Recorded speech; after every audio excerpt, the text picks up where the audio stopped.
Selamat datang di channel Nalar Yoga. Bayangkan saat Anda pertama kali bertemu seseorang yang membuat jantung berdegup kencang. Jatuh cinta bukan sekadar perasaan romantis. Itu adalah perubahan neurokimia kompleks di otak, mirip dengan kecanduan narkoba. Penelitian terkini menggunakan pemindaian otak menunjukkan bahwa cinta memicu aktivasi intens di area yang terkait dengan penghargaan dan emosi. Misalnya sistem penghargaan otak, yang biasanya aktif saat kita makan makanan favorit atau menang lotre, menjadi sangat aktif saat jatuh cinta. Dopamin, hormon kebahagiaan, mengalir deras, membuat kita merasa euforia dan terobsesi dengan pasangan. Ini mirip dengan kecanduan, di mana otak terus mencari lebih banyak interaksi untuk mempertahankan sensasi tersebut. Cinta tidak selalu sama untuk semua orang. Studi menunjukkan ada berbagai jenis cinta, romantis, parental, persahabatan, bahkan cinta terhadap hewan peliharaan. Masing-masing mengaktifkan pola berbeda di otak.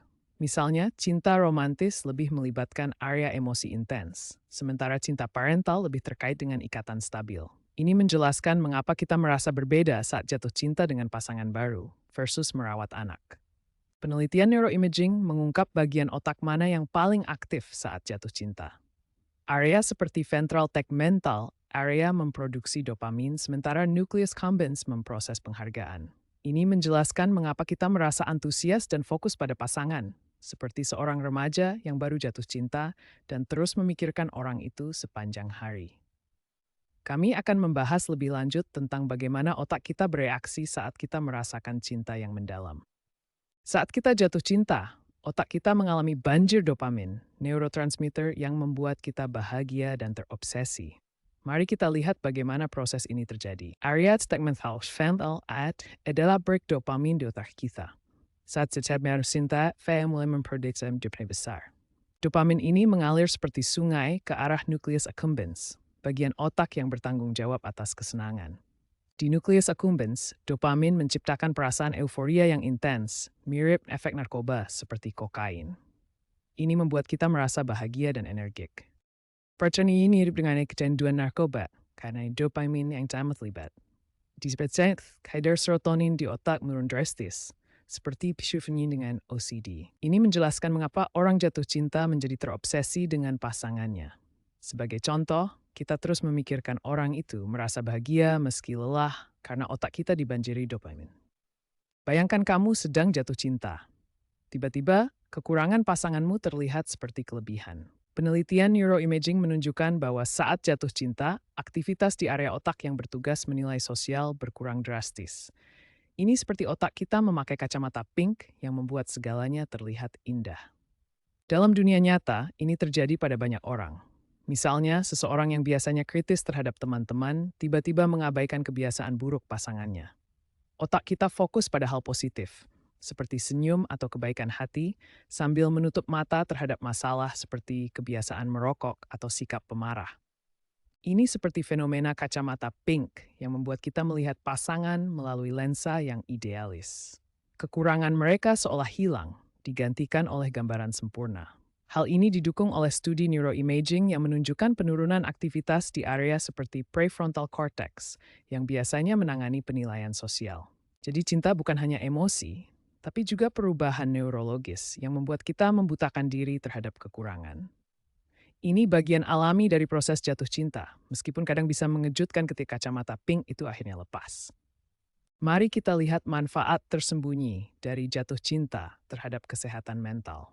Penelitian menunjukkan bahwa orang dalam hubungan romantis yang stabil memiliki risiko depresi lebih rendah berkat regulasi kortisol yang lebih baik.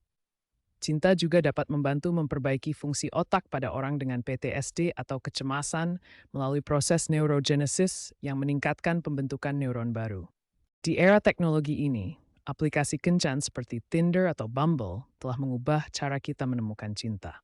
Tapi apa yang terjadi di otak kita saat kita jatuh cinta secara digital?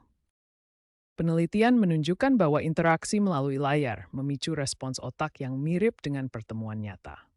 Dopamin dan norepinefrin meningkat, menciptakan perasaan bahagia. Namun, intensitasnya lebih rendah karena kurangnya sentuhan fisik dan bahasa tubuh yang lengkap. Bayangkan jatuh cinta dengan avatar AI yang sempurna. Studi dari MIT menunjukkan bahwa respons otak terhadap cinta virtual ini hanya mencapai 40-60% intensitas cinta manusia nyata. Meskipun serupa, kurangnya kedalaman emosional membuatnya kurang memuaskan secara jangka panjang. Ambil contoh aplikasi kencan yang menunjukkan persentase kesamaan wajah. Meskipun menarik, otak kita tidak merespons kuat saat bertemu orang sungguhan.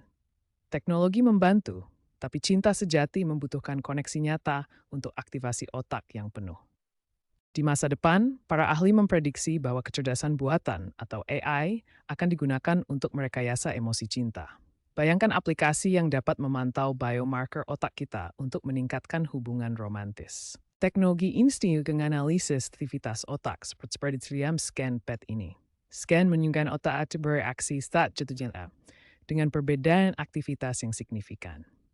Potensi manfaatnya meliputi meningkatkan kualitas hubungan romantis, membantu terapi bagi pasangan yang bermasalah, dan memantau kesehatan mental melalui data biomarker.